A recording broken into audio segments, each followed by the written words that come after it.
The government shutdown is getting ugly for lawmakers. Tempers are flaring with shouting matches erupting in the halls of Congress. Congressman Mike Lawler of New York leading the charge for Republicans, for example.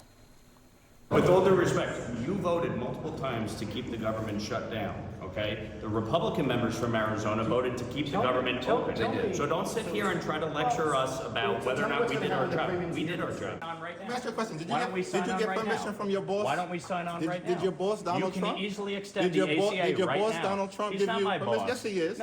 You're making a show of this to make yourself relevant. It's sad. You could easily sign on to this. You're embarrassing yourself right now. Okay, here's the thing, though. Republican Congresswoman Marjorie Taylor Greene is complicating matters for her party because she's calling on Speaker Mike Johnson to bring the House back into session. Everyone's just getting destroyed.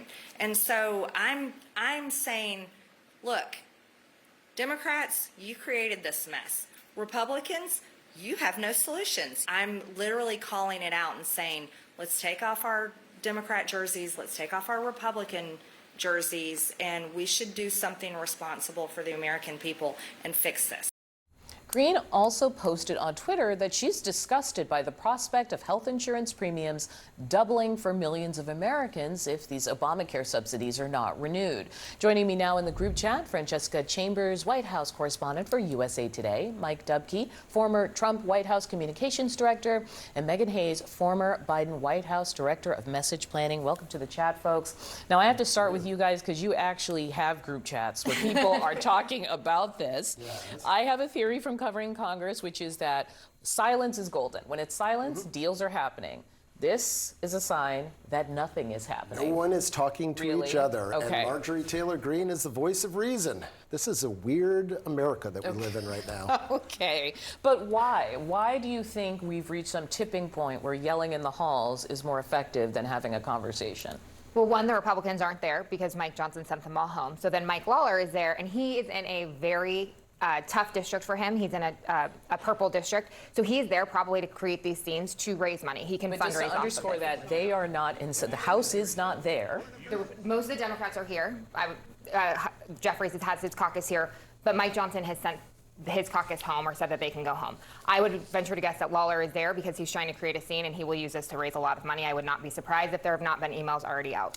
There's no reason for the House Republicans to be there. They've already voted to keep the government open. They're waiting for the Senate to act. And if they do come back in, then we're going to have a lot of other distractions. But does that make Hakeem Jeffries' point that then if Lawler's there, he's just there to make a scene and not there for any other reason? As you said, House Republicans don't need to be there. I don't know that that's making his point. He's got every right to check in on his staff and be in his office. I mean, that's a Mike Dubke staff check-in. It's a check-in. I am staying away from your staff meetings. Francesca, weigh in, because the White House is busy solving the Middle East, frankly. So this mess back here is starting to drag.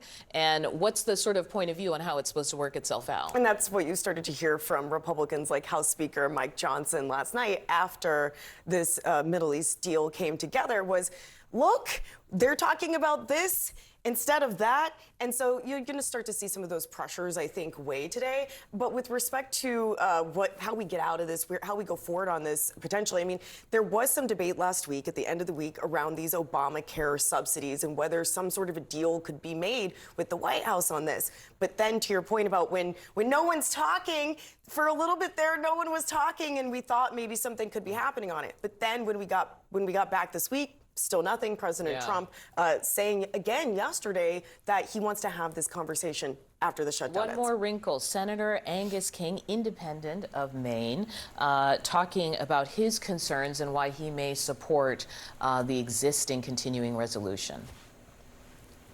A shutdown gives this administration more license to do harm than they had before, and that's why I just voted to reopen the government. I'm afraid this may just be the beginning of the worst. So I'm playing that because my next question is, are there other cracks? When you're looking at the Senate, are there lawmakers who are going to say, you know what, this is more trouble than it's worth, as service members are going unpaid and things like that? I mean, I think we will get to the point where the Democrats will say, fine, let's open the government. And then when healthcare subsidies go up, they'll be like, we tried to fix this. Republicans aren't negotiating with us. And to your point about that, why aren't they here? Because normally there is a group of people, one level under leadership, that are having negotiations and working together, both from the House and the Senate, to get the government open. It's what's happened almost every single time there's been extended shutdowns. Yeah. But to directly answer your question, there are 3 Democrat senators who are about to retire. So they are votes that the Republicans should get. Angus King did vote to keep the government open, and it'll be interesting if he pulls that vote back. Yeah. What are they but what are they going to get for that? What are Democrats going to get for that? They're still going to want something.